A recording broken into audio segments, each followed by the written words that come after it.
Tolee, nagaa irra caaluu, nagaa waaqayyoo, waaqa jiraataa, kitaab golaa, manaaf safaraa jirtan hundumaa keessatti dachaadhaan isiniif haa baay'atu.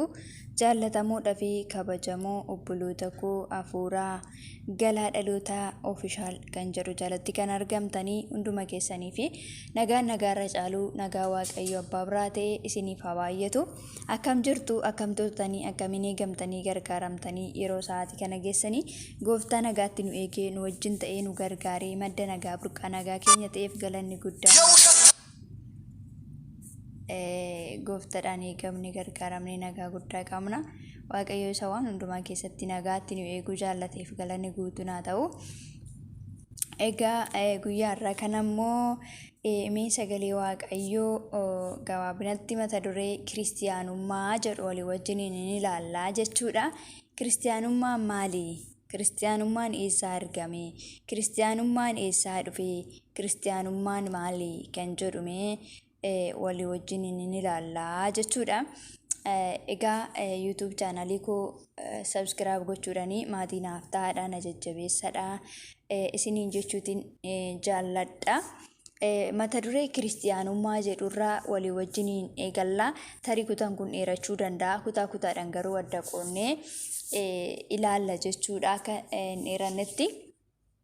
Egaa kiristiyaana jechuun kiristiyaanummaa wanta lamarraa kan argamedha. Innis kiristii fi tiyaan kan jedhudha. Kiristiyaanummaa kan jedhamu ta'a jechuudha walitti gaafa ida'amu. Kiristi jechuun jirma yoo ta'u, tiyaan jechuun immoo damee isaa ta'a jechuudha. Kana jechuun kiristiyaanni damee kiristoosii jechuudha. Warra kiristoos irraa jira yookiis immoo muka tokko jirma yeroo qabutti damee godhataa, damee sun immoo ija naqataa, ija godhataa jechuudha. Kanaaf kiristiyaana jechuun damee kiristoos warra ta'anidha jechuudha.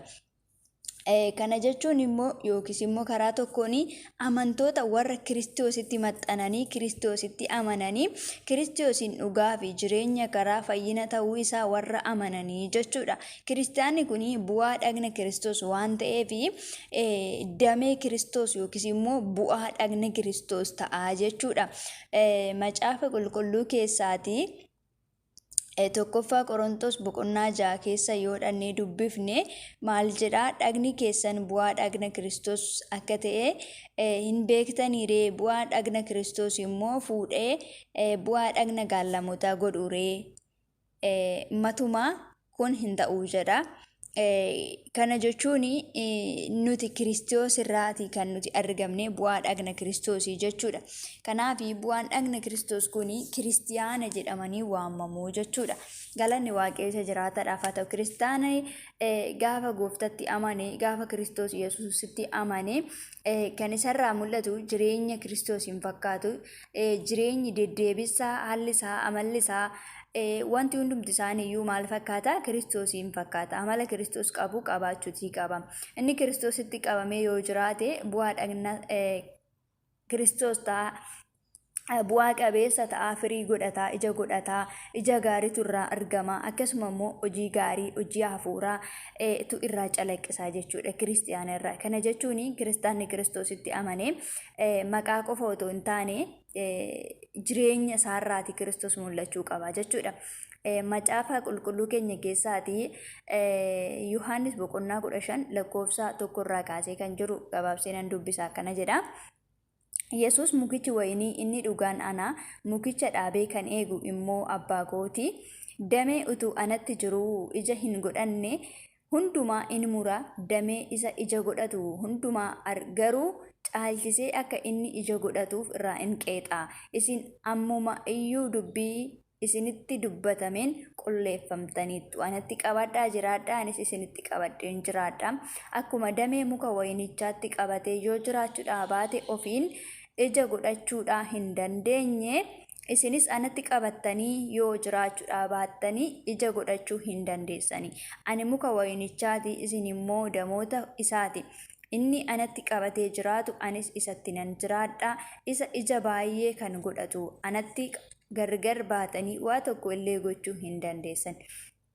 Namni anatti qabatee hin jiraanne akkuma damee sanaa in gatama in gogas damoota akkasii walitti qabanii ibiddatti hin naqu in gubatusi jedha. Kanarratti Kiristoosii maal ta'ee argama? Dameedha jechuudha. Kiristoosii jirma jechuudha dhiifama. Kiristoosii jirma jechuudha. Kiristoos jirma erga ta'ee kiristaanni immoo maal ta'ee argama? Damee isaati jechuudha. Kanaaf kiristaanni kan jiraatu abbaa isaarra yookiis immoo jirma isaarratti hundeeffameetu jiraachuu qaba jechuudha. Dameewwan Kiristoosii maal faadha kan jedhu irratti immoo gabaabsinee walii wajjin ilaalla. Kiristaanni Kiristoos irraa maal barata? Amalli kiristaanaa maal inni kan jedhu gabaabsinee walii wajjin ilaalla. Kiristoos utuma waaqa ta'ee jiru foon namaa cubbamaa uffatee gad of deebisuudha. Nama wajjin jiraachuuf namoota hojjechuu fi namoota fayyisuuf gara biyya lafaa gara namootaa kana hin dhufe jechuudha. Ulfina isaa dhiisee biyya lafaa kana hin dhufe jechuudha. Tokkoffaa Qorontos boqonnaa 9:19 irraatii akkana jedha. Namoota hundumaa biratti birmaduu ta'ee utuma jiruu caalatti namoota buufachuudhaaf hundumaaf garba of godheera. Yihuudota biratti warra Yihuudota buufachuudhaaf akka Yihuudii ta'ee warra seera jala jiranii biratti ofii kootiin seera jala yoon jiraachuudhaa baadhe iyyuu warra seera jala jiran sana buufachuudhaaf akka nama seera jala jiruun ta'e warri seericha hin qabne biratti isaan buufachuudhaaf akka nama seericha hin qabne ta'e. Haa ta'u iyyuu malee seera Kiristoos jala waanuma jiruuf ani seera Waaqayyoo hin dhaabne. Warra amantiitti xobbee ta'an biratti warra amantiitti xobbee ta'an buufachuudhaaf akka nama xobbee ta'eera. Karaadhuma hundumaan namoota muraasa illee oolchuudhaaf namoota hunduma biratti waan fakkaatu hundumaa ta'eera. Hojii wangeelaatiin kennaa isaa keessaa hirmaachuudhaaf wangeelaaf jedhee kana hundumaa nan godhaa jedha. Kutaa kanarratti eenyutu akkas jedhee dubbataa? Phaawulostuu akkas jedhee dubbataa jechuudha. Phaawulostuu ani warra gooftaa qaban biratti isaan fakkaadhe, warra xobbee biratti xobbee fakkaadhe, warra geessota birattis geessota fakkaadhe, Yihuudota biratti Yihuudota fakkaadhe, Giriikota birattis Giriikii fakkaadhe, warra Yihuudiin taane birattis akkasuma ta'ee argame. Wangeela mootummaa kana lallabuudhaaf nama tokko buufachuudhaafanii kana hundumaayyuu godhee jedheetu dubbata jechuudha. Egaa maaliif Phaawulos kana hundumayyuu gochuun isarraa barbaachise? Maaliif Phaawulos kana hundumayyuu ta'uun isa barbaachise? Sababii nama tokko buufachuutiif jechuudha. Gadi of deebiseetu jechuudha. Egaa Kiristoosis biyya lafaa kana kan inni dhufee fi gadi of deebisee namoota buufachuudhaaf garba namootaa ta'ee jechuudha. Namoota kana hundumaa buufachuudhaaf garba namootaa ta'ee jechuudha. Yesuus Kiristoos damee isaa taanee otoo jirruuti akka nuun immoo otoo isa hin beekin waan biyya lafaarra jirruu fi namni dhalli namaa hundumtuu Waaqayyoon ganuu fi Waaqayyoo wallaaluu irraatiin kan ka'e Yesuus Kiristoos ulfina isaa isa guddaa waaqarratti dhiisee dhufee foon namaa cubbamaa kana uffatee dhala namaa fakkaatee nama fakkaatee oolaa aarsaa ta'ee dhala namaatiif qalamee cubbuu nama kana hundumaatu maal godhe nurraa dhiqee jechuudha. Kana gochuun Yesuus namni hundumtuu cubbuu jalaa akka fayyuu fi namni hundumtuu araara akka argatuu fi nama kana hundumayyuu buufachuudhaaf jechuudha. Fakkeenyaaf sanyiin tokko gaafa lafa keessa buufamee yoo du'e irraa naanafe otoo lafa keessa hin buufamin sanyii sun lafa keessatti otoo hin du'in yookiis immoo gaafa sanyii facaasnu lafa keessatti biyyoo keessatti bishaan fi biyyoodha wal argatee tortoreetu deebi'ee immoo haara'ee biqilee ija godhataa jechuudha. Kanaaf Yesuus Kiristoosis maal godhe dhala namaa kana hunduma isaa buufachuudhaaf jedheetu ulfina isaa dhiisee gara biyya lafaa kana gadi dhufee immoo maal godhe nuun buufate jechuudha. Kanaaf nuuni maalidha bu'aa dhagna isaatii jechuudha. Gatii isaa nuti kaffallee fayyuudhaaf mallee ofii isaatii kaffalee maal godhe nu fayyifate jechuudha. Galanni Waaqayyo isa jiraatadhaaf haa ta'u. Kanaaf Phaawulosis maal jedhee dubbata? Ani warra Kiristoos hin qabne biratti isaan fakkaadhe, warra amantiitti xobbee biratti xobbee fakkaadhe, warra amantiitti ga'oo biratti ga'oota fakkaadhe. Akkasittiin ani maal godhe jedha? Nama kana hunduma nama sana keessaati tokko buufachuudhaaf jedheetu. Fakkeenyaaf warra Yihuudootaa bira dhaqee yeroo wangeelaa lallabu aadaa isaanii hordofee isaan fakkaatee isaan wajjin jiraatee isaan wajjin hirmaatee akka isaan fuudhataniif jechuudha, akka dubbicha sana fudhataniif akka galuufi isaan buufachuudhaaf kana hundumayyuu gadi of deebisaa jechuudha. Akkasuma Maatiyos boqonnaa 15 lakkoofsa 5 irraa kaasee maal jedha? Isin garuu nama abbaa isaa fi haadha isaa gargaaruuf ture tokko isaaniin wanti na bira isiniif kennamu malee amma Waaqayyoof kenname yoo jedhe, egaa abbaa isaaf yookiis haadha isaaf ulfina kennuu isaa hin barbaachisu jettu. Akkasitti seera mukaa abbaa keessanii jettanii dubbii Waaqayyoo busheessitu. Isin of hin argine nana Isaayyaas waa'ee keessaniif raajii keessatti dubbateera. Sabni afaan isaatiin ulfina naaf kenna, garaa isaan garuu baay'ee natti fagoodha. Ana waaqessuu isaanii akkasumaan abboommii namaa akka seera Waaqayyootti barsiisuu isaa jedhee bayeessa dubbatee jedhe. Yesuus namoota ofitti waamee dubbii koo dhagaa hubadhaas jedhe. Galanni Waaqayyo isa jiraatadhaaf haa ta'u. Egaa kana jechuun maal jechuudha? Yesuus Kiristoos kun yeroo biyya lafaarra deddeebi'ee barsiisaa wangeela lallabaa turetti namoonni immoo maal jedhu? Waa'ee seera mukaa Yesuusitti kaasuu jechuudha. Gaafa waa'ee seera mukaa kana Yesuusitti kaasanii Yesuus immoo maal jedheetu isaaniif deebisee?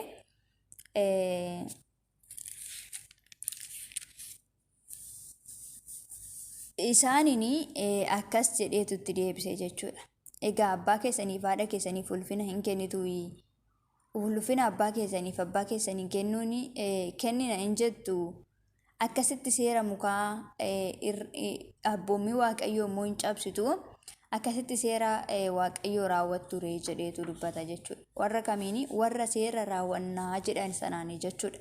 Yesuusiif galanni guddaan haa ta'u.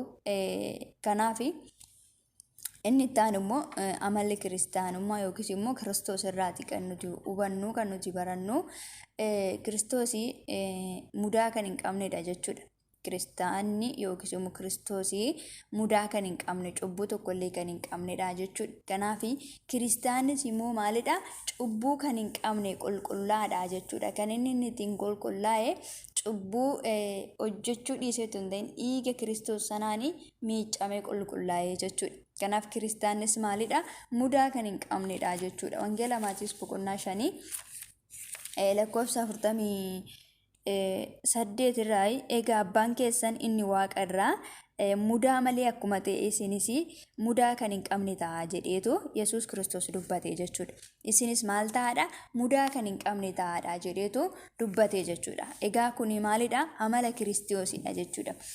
Kiristaanni immoo kan inni argisiisu maalidha? Amala Kiristoosii jechuudha.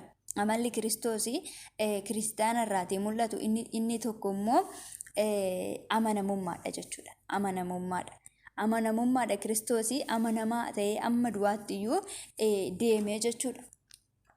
Amma du'aatti deemee, amma du'aatti, amma dhumaatti deemee jechuudha. Kanaaf Kiristoos maalidha? Amanamaa akkuma ta'e kiristaannis immoo maal ta'a? Amanamaa ta'uu qaba jechuudha. Inni kan biraa immoo obsaa jechuudha. Obsa.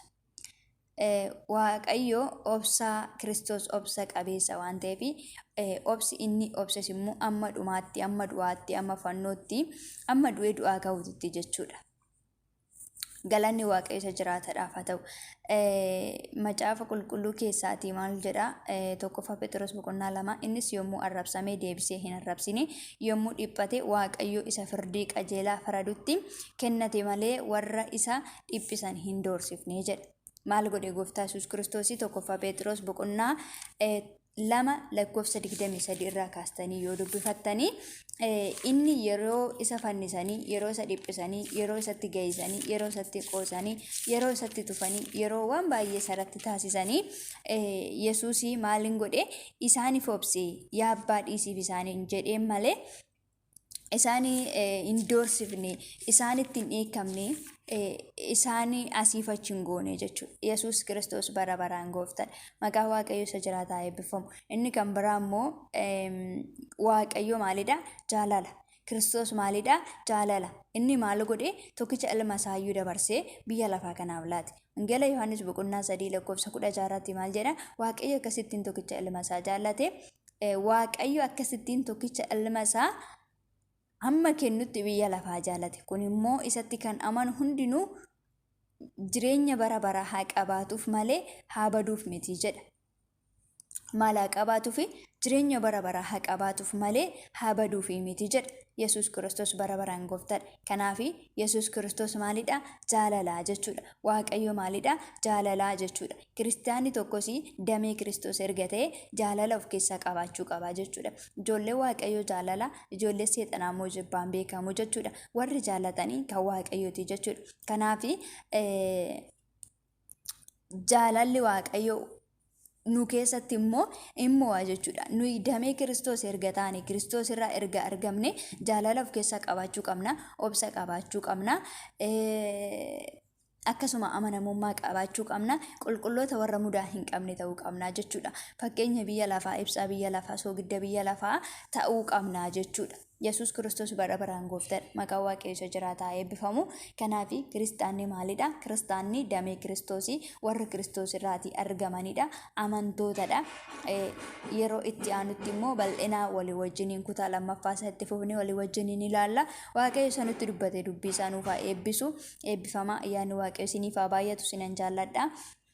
Isinan kabajaa YouTube channelii koo subscribe gochuudhaan maatii naaf ta'aa na jajjabeessaa comment share like gochuudhaan na bukkee dhaabbadhaa. Yaani Waaqayyo isiniif haa baay'atu. Mata duree kiristaanummaa jedhu walii wajjiniin jalqabne kutaan itti aanu immoo walii wajjiniin itti fufnee ilaalla.